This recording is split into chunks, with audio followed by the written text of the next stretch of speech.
जय श्री राम। सत हनुमान। श्री राम चले गए हैं, इस बात में केवल उतना ही सत्य है जितना इस वाक्य में कि सूरज डूब गया है। अब सूरज का डूबना झूठ कैसे है? दरअसल हम सब भूल जाते हैं कि रोज शाम को जब सूरज डूबता है तो वो कहीं नहीं जाता। ये धरती है जो अपने स्थान पर खड़ी खड़ी घूम गई है। इसीलिए सूर्यास्त के बाद हम घबराते नहीं, बेफिक्र होकर सो जाते हैं कि हम जानते हैं कि सुबह तक धरती फिर घूम जाएगी, फिर से सूर्योदय हो जाएगा। तो जब जीवन में कष्ट आए, जब लगे कि हर ओर अंधकार छा गया है, उस समय भी विश्वास रखिए कि ईश्वर कभी हमसे विमुख नहीं होते। ये हम हैं जो उनकी कृपा को, उनके प्रेम को देख नहीं पा रहे। उनकी दृष्टि सदा हम पर बनी रहती है। तो विश्वास रखिए कि समय फिर पलटेगा, फिर सूर्योदय होगा और प्रकाश का दर्शन भी अवश्य होगा। श्री राम अपने जीवन की नई यात्रा पर निकल चुके हैं। गंगा का पावन तट है, ठंडी ठंडी हवा चल रही है। लक्ष्मण, सीता और सुमंत्र को श्री राम पवित्र कथाएं सुना रहे हैं और वे तीनों आनंद लेकर सुन रहे हैं। ऐसे में वहां आगमन हुआ है निषाद राज का। शुद्ध सच्चिदानंदमय कंद भानुकुल केतु, चरित करत नर अनुहरत संस्कृति सागर से एतु। यह सुधि गुह निषाद जब पाई, मुदित लिए प्रिय बंधु बोलाई। लिए फल मूल भेंट भरी भारा, मिलन चले ही हर्षु अपार। करी दंडवत भेंट धरी आगे, प्रभु ही बिलोकत अति अनुरागी। सहज स्नेह बिबस रघुराई, पूछी कुशल निकट बैठाई। नाथ कुशल पद पंकज देखें, भयउ भाग भाजन जन लेखें। देव धरनी धनु धाम तुम्हारा, मैं जन नीच सहित परिवारा। कृपा करिय पुरधारिय पाओ, थापिय जन सब लोग सिहाओ। कहेहु सत्य सब सखा सुजाना, मोहि दीन पितु आयस आना। बरस 4 बासु बन, मुनि व्रत बेश आहारो। ग्राम वास नहीं उचित सुनि, गुहहि भयउ दुख भारो। सियावर राम जय जय राम, मेरे प्रभु राम जय जय राम।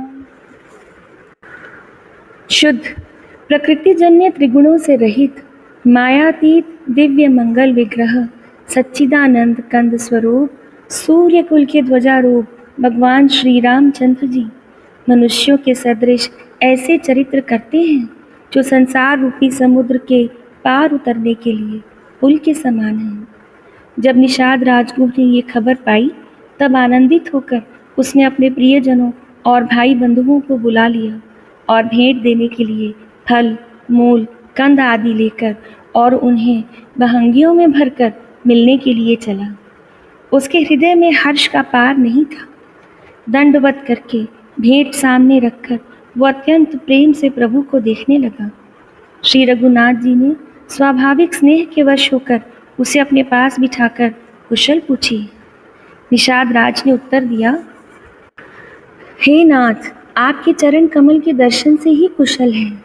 आपके चरणार विंदों के दर्शन कर आज मैं भाग्यवान पुरुषों की गिनती में आ गया। हे देव, ये पृथ्वी, धन और घर सब आपका है। मैं तो परिवार सहित आपका नीच सेवक हूँ। अब कृपा करके श्रृंगवेरपुर में पधारिए और इस दास की प्रतिष्ठा बढ़ाइए, जिससे सब लोग मेरे भाग्य की बड़ाई करें। निषाद राज चाहते हैं कि वनवास की अवधि श्री राम उनके गांव में पूरी करें। श्री रामचंद्र जी ने कहा, हे सुजान सखा, तुमने जो कुछ कहा सब सत्य है, परंतु पिताजी ने मुझे कुछ और ही आज्ञा दी है। श्री राम कहते हैं कि पिता की आज्ञा के अनुसार मुझे 14 वर्ष तक मुनियों का व्रत और वेश धारण कर और मुनियों के योग्य आहार करते हुए वन में ही बसना है। गांव के भीतर निवास करना उचित नहीं है। ये सुनकर गुह को बड़ा दुख हुआ। राम लखन सिय रूप निहारी, कहहि सप्रेम गाम नर नारी। ते पितु मातु कहु सखी कैसे, जिन पठे बन बालक ऐसे। एक कहहि भल भूपति कीन्ह, लोयन लाहु हमहि विधि दीन्ह। तब निषाद पति उर नुमाना, तरु सिन सुपा मनोहर जाना। लै रघुनाथ ही ठाऊं देखावा, कहु राम सब भांति सोहावा।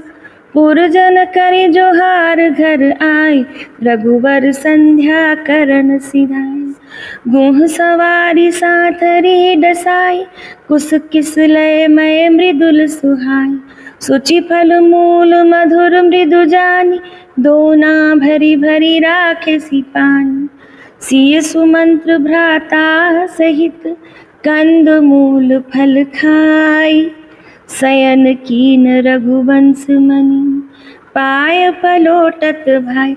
सियावर राम जय जय राम, मेरे प्रभु राम जय जय राम।